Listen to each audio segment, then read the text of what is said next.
Welcome to the presentation for my project for pattern recognition class. I'll be presenting my project on sign language digit recognition using convolutional neural networks. So first I'll talk about the motivation for the project. We know that sign language is gesture based. The technological advancement of past few decades that have been fueled by advancements in processing technologies have enabled advent of new technologies such as virtual assistants. These technologies are voice driven, and this leaves out a large section of our society, such as the mutes, unable to take advantage of such technologies as they cannot interface with the voice based systems. So the primary motivation for this project is to create a new interface such that these communities are also able to use the voice-based systems for basically making their lives easier. Sign Actually, there are very different types of sign languages. So there are at least 137 different sign languages registered.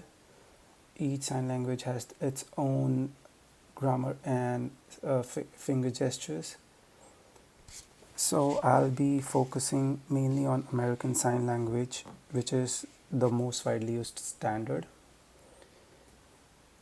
One other advantage is that it expands the available interface methods. So currently we have interfaces such as keyboard, mouse.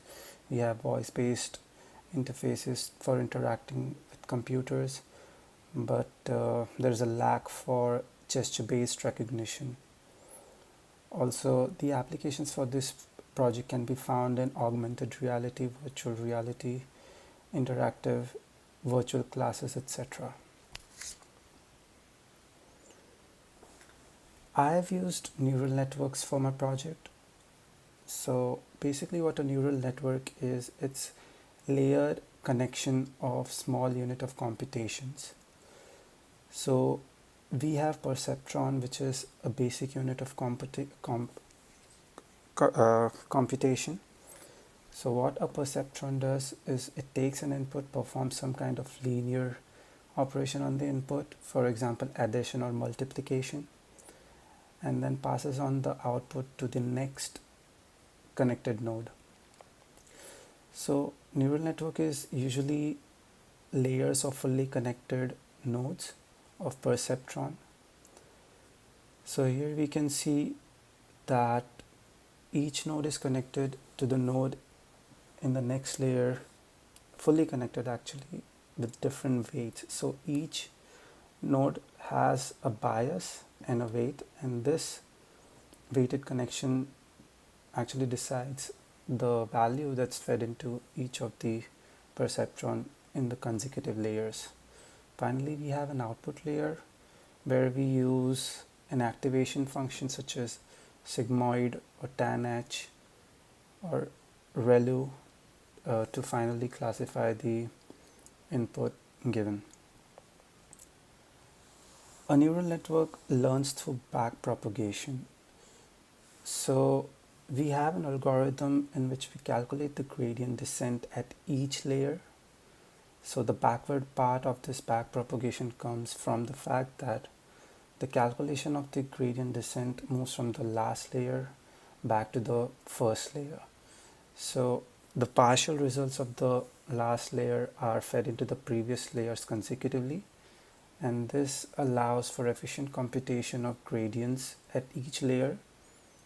So it results in a very efficient implementation of neural networks. The particular kind of neural network that I have used for my project is convolutional neural network.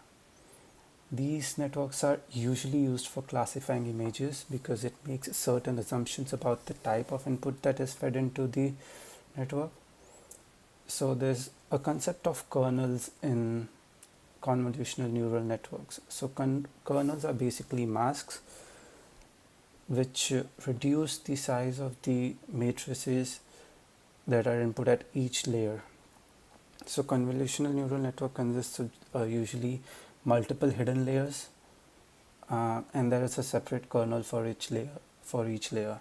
So for example, for my project, I have used a 5 by 5 kernel, then a 3 by 3 kernel. So what a 5 by 5 kernel would do is that it will take a 5 by 5 matrix, then it will reduce it down to 3 by 3. Then a 3 by 3 kernel would reduce a 3 by 3 matrix to just a single input, single value. So what this results is in great reduction in the number of parameters that we need to test for. So usually it finds the patterns which have great variability from image to image. So convolutional neural networks are generally great for inputs which have great variability.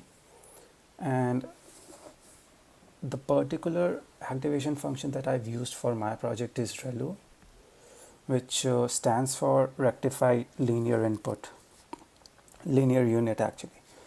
So as you can see, the graph for ReLU is given. For any negative value, the output of the ReLU function is 0, but for any positive value, the output would be the input value itself. So ReLU is generally a good choice for an activation function because it's a relatively simple function, so it's very cheap to compute. It converges faster as compared to other activation functions such as sigmoid and tanh. Also, the function outputs 0 for negative values, so it's sparsely activated.